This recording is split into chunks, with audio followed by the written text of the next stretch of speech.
creio que foi o Senhor quem entregou para ela algo muito especial hoje para nossas vidas. Irmãos, vamos interceder com imposição de mãos mesmo, para que o Senhor venha cobrir ela com o seu sangue, Deus.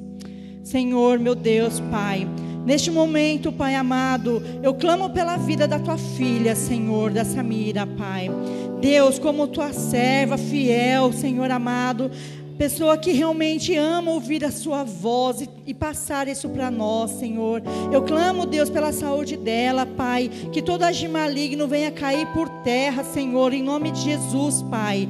A gente sabe quanto ela fica, Senhor amado, quanto Satanás tenta contra a vida dela, Senhor, mas que o Senhor, Deus, envie os teus anjos, Pai, nesse momento, faça uma redoma de fogo, Senhor, ao redor da sua filha, Pai, e que todo o ardis de Satanás, tentando derrubar a vida dela, venha por terra em nome de Jesus, Senhor. Espírito Santo, se faz presente com a tua filha, usa ela da melhor maneira, da maneira em que veio do coração de Deus. Amém. A paz, queridos. Podem se assentar. Vocês sabem que agora o meu pior inimigo é aquele ali, né? Hoje nós vamos falar sobre quem? O Rafa sabe. O Rafa sabe. Fala, Rafa. Onésimo. Quem? Você acha que não vai dar tempo? Desculpa, quem era? Onésimo. Quem conhece Onésimo? É um nome super familiar, né? A gente conhece, lê todo dia, né? Está na Bíblia. Onésimo, ele está nós vamos falar sobre ele está na carta de Paulo, escrita a Filemon. Abra o livro de Filemon. Vamos cantar a musiquinha? Mateus, Marcos, Lucas, João, Atos. Gente, ninguém sabe. Vamos lá, gente. Mateus, Marcos, Lucas, João, Atos. Eu vou ter que dar aula de novo, né, para as crianças da escolinha, né? As crianças grandes sabem, né? Agora as pequenas não tem jeito, né? Filemon é antes de Hebreus, irmãos. Estou brincando. Mas essa musiquinha, ela é fantástica para a gente aprender. É ou não é, Gé? Quem canta sabe de cor a Bíblia. Filemon. Eu vou ler a carta toda, porque não é uma carta familiar. Então, eu vou lê-la, depois a gente vai esmiuçando, ok? Eu creio que o Senhor quer falar conosco hoje de modo muito particular. Eu relutei muito e eu fiquei assim. Só para vocês terem ideia, eu preparei 3 palavras. E não ia nada dava certo. Eu falei, Senhor, tá bom, vamos aportar aqui. Filemon. Paulo, prisioneiro de Cristo Jesus, e o irmão Timóteo. A você, Filemon, nosso amado cooperador, a irmã Áfia, a Arquipo, nosso companheiro de lutas, e a igreja que se reúne com você em sua casa. A vocês, graça e paz da parte de Deus, nosso Pai, e do Senhor Jesus Cristo. Sempre dou graças a meu Deus, lembrando-me de vocês, de você nas minhas orações, porque ouço falar da sua fé no Senhor Jesus e do seu amor por todos os santos. Oro para que a comunhão que procede da sua fé seja eficaz no pleno conhecimento de todo o bem que temos em Cristo. Esse é um versículo que, quando eu estava lendo esse livro, me tocou muito. Porque muitas vezes a gente tem muitas qualidades, irmãos, mas muitas vezes a gente não é eficaz no pleno conhecimento. A gente, às vezes, falha nisso, em conhecer. Verso 7. Seu amor me tem dado grande alegria e consolação, porque você, irmão, tem reanimado o coração dos santos. Vou dar uma paradinha. Vamos lá. Paulo, ele estava preso em Roma, e ele escreveu essa carta especialmente a Filemon. Essa carta foi feita por Paulo, porque vocês vão entender que no meio do caminho ele conhece Onésimo, que era um escravo que fugiu da casa de Filemon. E ao chegar lá, ele descobre que ele era escravo de Filemon, que era amigo de Paulo. Né? As coincidências que não são coincidências. E aí Paulo começa a escrever essa carta, explicando para ele assim: olha, meu querido, eu estou aqui em algemas, mas eu sei da sua fé, sei do seu amor. Paulo começa a devagarzinho ir falando com Filemão. E Filemão era um homem muito rico. E Filemão, ele tinha a igreja, tinha uma igreja dentro da casa dele, ficava em Colosso. Então, para vocês terem uma ideia de que Filemão era muito influente, a igreja de Colossenses, basicamente, nasceu da casa de Filemão. Então, era um homem influente. E ele tinha muito dinheiro e tinha muitos escravos. E Paulo vem falando para ele que ouviu falar dele, da esposa, que é a Áfia, do Arquipo, que era o filho, e que ele tinha ouvido muito bem dele. Aí ele começa a falar o motivo da carta. Verso 8. Por isso, mesmo tendo em Cristo plena liberdade para mandar que você cumpra o seu dever, Paulo assim, mesmo eu sendo apóstolo e podendo te ordenar, eu não vou fazer isso. Prefiro fazer um apelo com base no amor. Eu, Paulo, já velho e agora também prisioneiro de Cristo Jesus, apelo em favor do meu filho Onésimo, que gerei enquanto estava preso. Ele antes lhe era inútil, mas agora é útil, tanto para você quanto para mim. Mando-o de volta a você, como se fosse o meu próprio coração. Gostaria de mantê-lo comigo, para que me ajudasse em seu lugar, enquanto estou preso por causa do Evangelho. Mas não quis fazer nada sem a sua permissão, para que qualquer favor que você fizer seja espontâneo e não forçado. Talvez ele tenha sido separado de você por algum tempo, para que você o tivesse de volta para sempre. Não mais como escravo, mas acima de escravo, como irmão amado.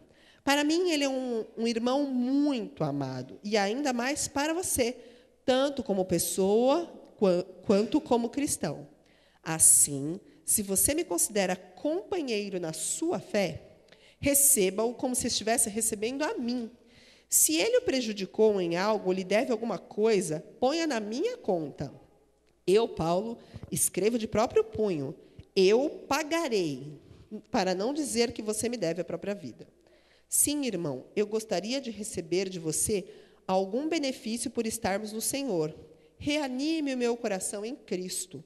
Escrevo-lhe certo de que você me obedecerá, sabendo que fará ainda mais do que lhe peço. Além disso, prepare-me um aposento, porque, graças às suas orações, espero poder ser restituída a vocês. Epáfras, meu companheiro de prisão, por causa de Cristo Jesus, envie-lhe saudações, assim como também Marcos, Aristarco, Demas e Lucas, meus cooperadores. A graça do Senhor Jesus Cristo seja com o espírito de todos vocês. Amém? Posso fechar? Todo mundo entendeu? É difícil, né? Então, vamos lá. Vamos entender quem são os personagens. Filemão era um homem que se converteu, um homem muito rico, que se converteu, e nessa conversão ele fundou uma igreja, abriu uma igreja em Colosso, lá tinha esposo, filho, tinha uma igreja funcionando. E Paulo estava preso, e Paulo recebeu uma pessoa na prisão, companheiro de prisão, e ele nunca perdeu a oportunidade, começou a evangelizá-lo. E o nome desse homem era Onésimo, era um escravo fugitivo. E o Onésimo, ele roubou o seu senhor. Tanto que, se ele, verso 18, se ele prejudicou ou te deve alguma coisa, então, ele roubou o senhor e fugiu, foi embora para Roma. Só que os escravos, quando eles eram capturados, eles colocavam uma marca na testa, que era um F de fugitivos. E aí eles ficavam na prisão, ou ele nunca mais saía da prisão, ou ele era condenado à morte. Então, Onésimo, das duas, uma. Ou ele ia ficar lá para sempre, ou ele ia morrer porque ele roubou o seu senhor. E aí a gente começa a olhar para essa situação e nos lembramos de quem somos. Quem nós somos, irmãos? Com quem você se identifica? Com Paulo, com Filemão ou com Onésimo? Onésimo. Somos todos onésimos, devedores, fugitivos, que precisamos desesperadamente da graça do Senhor, condenados à morte. E aí Paulo, com todo o amor do coração, entra para ser quem? O intercessor. Quem parece Paulo nessa história? Jesus. E Filemão é o Senhor, que vai decidir se recebe ou não, se perdoa ou não. E aí, nessa identificação toda, é que a gente começa a entender que todos nós, irmãos, estávamos condenados à morte, mas porque a graça nos alcançou, é que hoje nós estamos aqui, amém? E hoje nós vamos falar sobre relacionamentos. Esse livro ele fala sobre isso, né? Sobre como tratar o outro, fala sobre amor, fala sobre perdão, sobre restituição, sobre reconciliação. São assuntos meio fora de moda, né? Mas são super atuais na palavra. Nesses dias em que a gente tem visto tantas coisas, ver um homem querendo reconstituir o seu escravo ao seu senhor como irmão, porque a questão não era que ele falou assim para Filemão, olha, recebe o Onésimo aí de qualquer jeito e decide o que for melhor. É assim que ele fala? Como que ele fala para receber o Onésimo? Como ele mesmo, com amor. E o que eu queria falar é que no Império Romano existiam 60 milhões de escravos, não era pouco, não. E eles nem eram contados como pessoas, eles eram contados como ferramentas de trabalho. E quando Paulo pede para Filemão aceitá-lo como irmão na fé, o verbo grego fala para ele aceitá-lo como um da família. Então, imagina, Filemão ia aceitar para congregar, para sentar na família dele um escravo, fujão e ladrão. Lembra alguma coisa de mesa para vocês, a nossa identificação?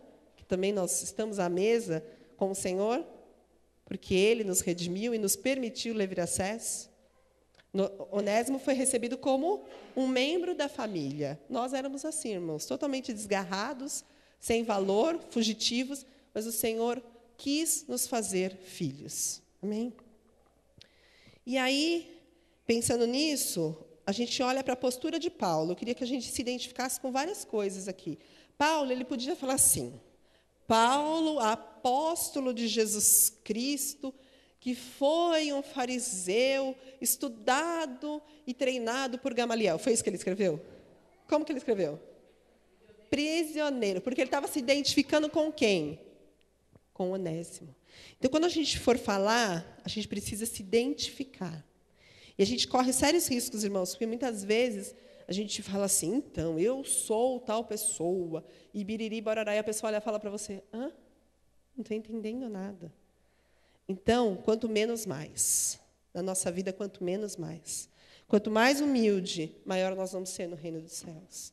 E Paulo começa a descrever essa história, e ele começa a se apresentar como prisioneiro. E aí Paulo vai pegando Filemão pelo amor. Aí ele começa, verso 7.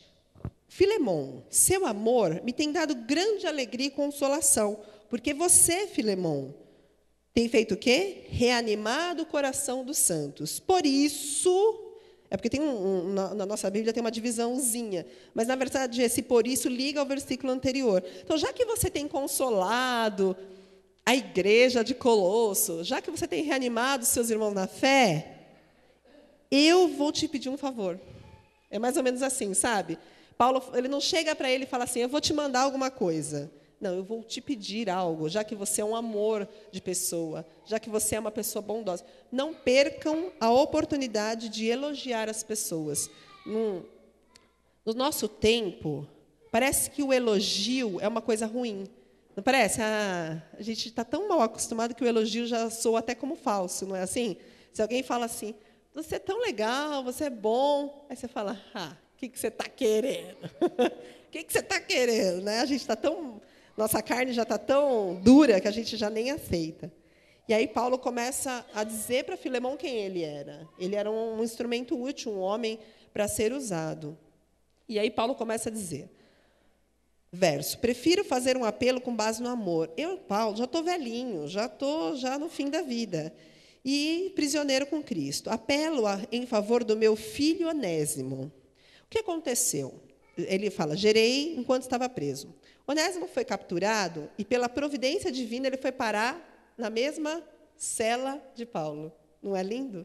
Imagina, o privilégio, né? Você está lá na cadeia, preso, mas você encontra Paulo.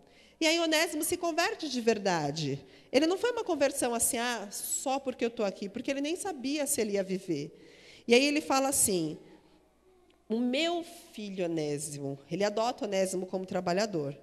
Ele antes era inútil, mas agora é útil. Onésimo, o nome significa útil, por isso que ele faz esse jogo de palavras.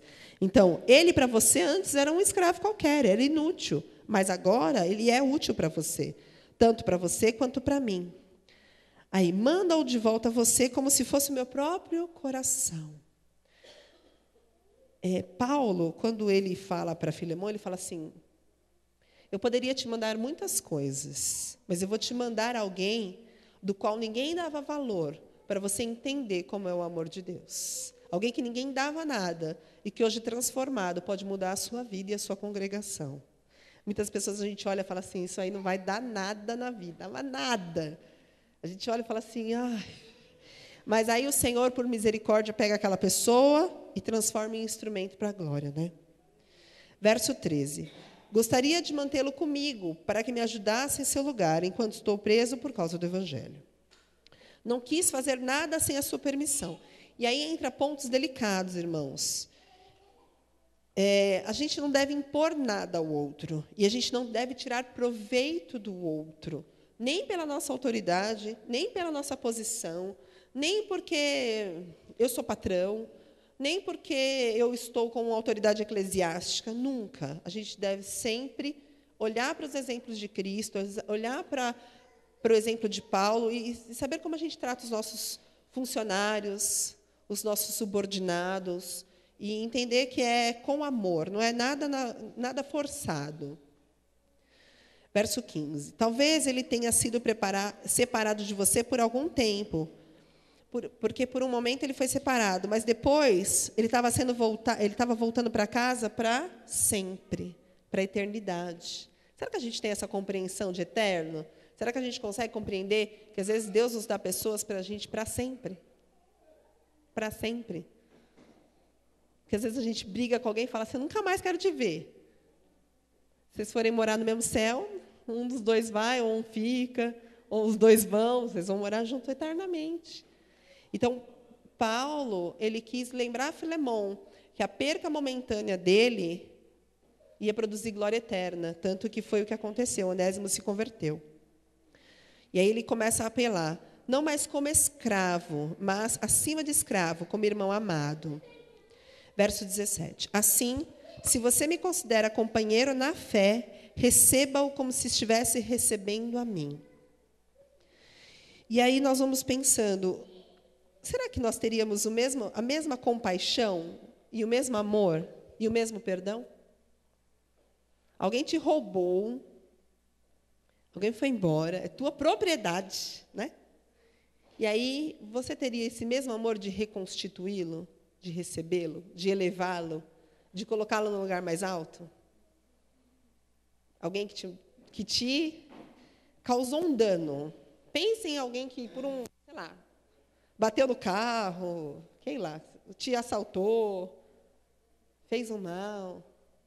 E aí o Senhor vira para você e fala assim, então, você perdoa, aceita e convive. É um convite. Nós temos esse coração de aceitar? E aí Paulo nos ensina uma outra lição importante. Se ele o prejudicou em algo, ou lhe deve alguma coisa, ponha na minha conta. Uma coisa que a gente precisa aprender é a restituição, irmão. Isso é muito sério. No Velho Testamento, tem muitas partes na lei que fala sobre restituição. Se você perdeu um boi, você tinha que pagar 2 bois. Você perdeu sem querer, não foi que você matou, não. Você estava andando, pastando lá na sua terra, e ele caiu no buraco e morreu. O que você tem que fazer? Restituir, certo? E a gente parece que desaprendeu esse fato. Eu peguei uma coisa emprestada, e eu perco essa coisa, ou quebro essa coisa, eu danifico essa coisa. Qual que é o meu papel? Restituir, não é? E por que a gente não faz? Fala assim, é dele, aconteceu, tudo bem, ele vai entender, vai me perdoar. É assim que faz? Não, né? Nós precisamos... E Paulo se preocupa com isso. Ele falou, porque o que ele estava pedindo não era financeiro, o que ele estava pedindo era muito mais, era espiritual, era aliança. Então, ele não podia, se fosse para fazer por conta do dinheiro, ele não queria. E aí ele fala assim, eu, Paulo, escrevo de próprio punho, eu pagarei para não dizer que você me deve a própria vida. Então, para não ter problemas de dinheiro, a gente acaba esse impasse agora. Só que aí ele fala, mas, irmão, eu gostaria de receber de você algum benefício por estarmos no Senhor. Eu sei que eu posso te pagar. Eu sei que eu tenho condições. Mas eu gostaria muito que, com amor, você perdoasse essa dívida. Nós seríamos capazes?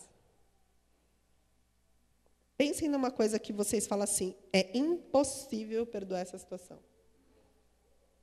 É impossível conviver com isso. É impossível. Hoje o convite de Paulo é para que nós sejamos perdoadores. Assim como Filemon teve que ser. Ou foi porque ele escolheu, né? E a gente vai pensando nisso, porque parece fácil a princípio. Quando você lê a carta, ela parece uma carta simples, fácil, mas ela traz pontos que nos pegam todos os dias. Perdoar os nossos devedores, praticar o amor, elevar o outro a uma posição mais alta, considerar-se menor no reino. E Paulo, ele não perdeu a chance de ser pacificador, em meio àquela turbulência, em meio à situação, e até porque Paulo podia se aproveitar da situação. Ele podia muito bem ficar com Onésimo e não devolvê-lo para Filemon, ele acho que nem ia nunca saber do que aconteceu com Onésimo, mas ele preferiu fazer o que era correto. Irmãos, decidam fazer o que é correto. Você nunca perca a oportunidade de ser pacificador. Bem-aventurados os pacificadores. Irmãos, eu tenho visto, e a gente tem voltado muito a falar sobre isso, sobre questões do Face e enfim, de várias coisas. Nós temos perdido muitas oportunidades de sermos pacificadores. Nós acabamos fomentando a discussão, fomentando a briga, colocando mais lenha na fogueira. E Paulo não fez isso. A atitude dele foi de apaziguar. E, terminando, escrevo-lhe... Não, desculpa, 20. Sim, irmão, eu gostaria de receber de você algum benefício por estarmos no Senhor. Reanime o meu coração em Cristo. Escrevo-lhe certo de que você me obedecerá, sabendo que fará ainda mais do que lhe peço. Hoje a pergunta é, estou certo que você, cada um de nós aqui, me obedecerá e fará mais do que eu lhe peço. Vocês vão tratar melhor os seus empregados, vai tratar melhor o seu chefe, fazer por amor, ter relacionamentos mais saudáveis, exercitar o perdão, sermos pacificadores. Qual que é o convite de cada um aqui? Cada um sabe o que cada um precisa exercitar. Paulo exercitou a paz. Onésimo teve que enfrentar de novo o seu... Porque eu imagino, é fácil você voltar e pedir perdão também? E restituir aquilo que você roubou? E ter a cara de falar, então, eu voltei. É fácil? Porque geralmente a gente faz o quê? É mais fácil fugir. Obrigada, Lê. Obrigada.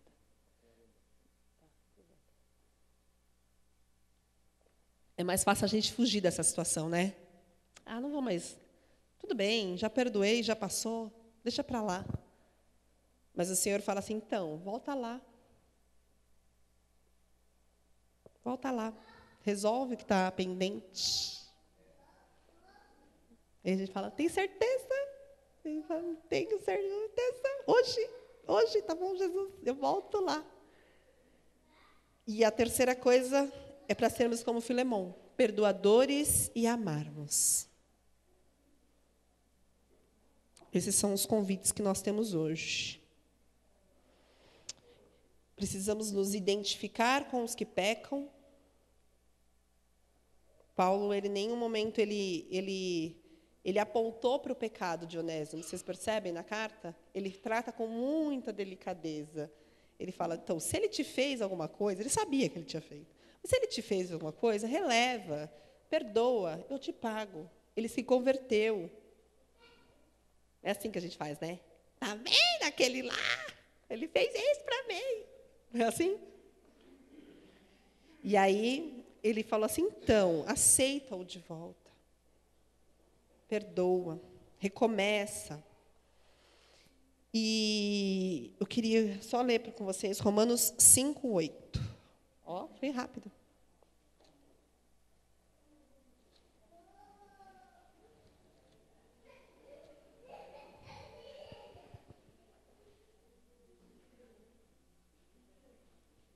Verso 7. Não, verso 6. Aí eu vou voltando, né? Romanos 5:6. Vamos ler Romanos inteiro. Romanos 5:6. De fato, no devido tempo, quando ainda éramos fortes, né? Estava todo mundo bem, convertido, todo mundo bonzinho, né? Todo mundo. Quando ainda éramos, Cristo morreu pelos bonzinhos, pelos sarados, pelos limpinhos. Dificilmente haverá alguém que morra por um. Embora pelo homem bom, talvez alguém tenha coragem de morrer. Mas Deus demonstra seu amor por nós. Cristo morreu em nosso favor quando ainda éramos pecadores. Paulo se identificou com Onésimo quando ele ainda era pecador. Paulo, por amor, converteu a Filemão também. Parece que a gente esquece, né? Foi ele quem pregou o evangelho para Filemão. Esqueci, desculpa, Samia. Foi Paulo quem pregou a Filemão. E ele convida a Filemão a praticar, a ser igreja, a nos lembrarmos de que nós estamos aqui para praticar o amor, para praticar o perdão, para praticar a paz, a restituição e a reconciliação. É um convite hoje para nós, amém? Que o Senhor possa falar aos nossos corações, que o Senhor possa nos fazer pensar aquilo que nós temos, que precisamos pôr em prática, no pleno conhecimento, sermos eficazes naquilo que nós fazemos, amém?